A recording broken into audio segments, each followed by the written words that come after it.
Professor Dave again. Let's learn the SI Passivante. He knows a lot about all kinds of stuff. Professor Dave explains. When a verb is transitive and a direct object is expressed, despite the fact that the verb maintains active form, we use the SI Passivante, which is a variation of the passive construction, which we will see in detail in a future lesson. If the direct object is singular, the verb after the si goes into singular, and if it's plural, it will conjugate into plural. This construction obviously can't be used with intransitive verbs. Let's look at two similar sentences to highlight the usage of si impersonale versus si passivante. In Italia si mangia bene. In Italia si mangia la pizza buona. Both of these sentences use mangiare and even the same form of the verb, but the addition of a direct object, in this case pizza, is enough to change the si from si impersonale into si passivante.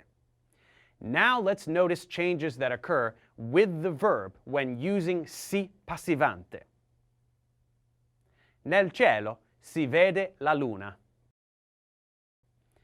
This means the moon is seen in the sky, and in this particular case, si vede is equivalent to è vista, a form of the passive voice.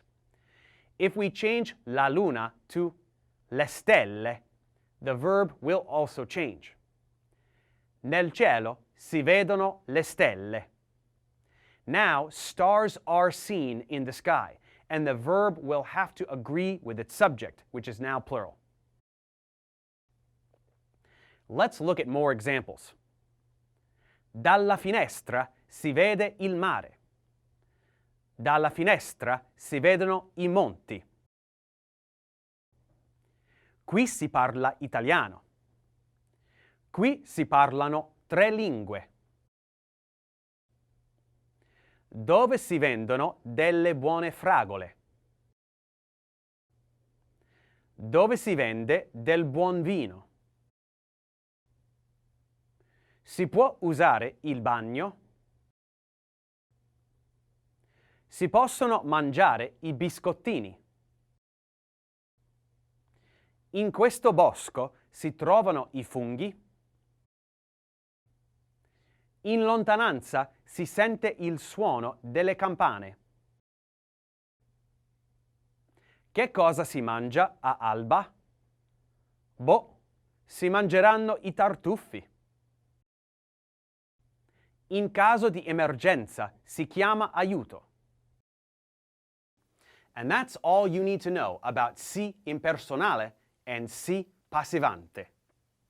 Remember, le paure si vincono, le persone si affrontano, la gente falsa si ignora. Let's check comprehension.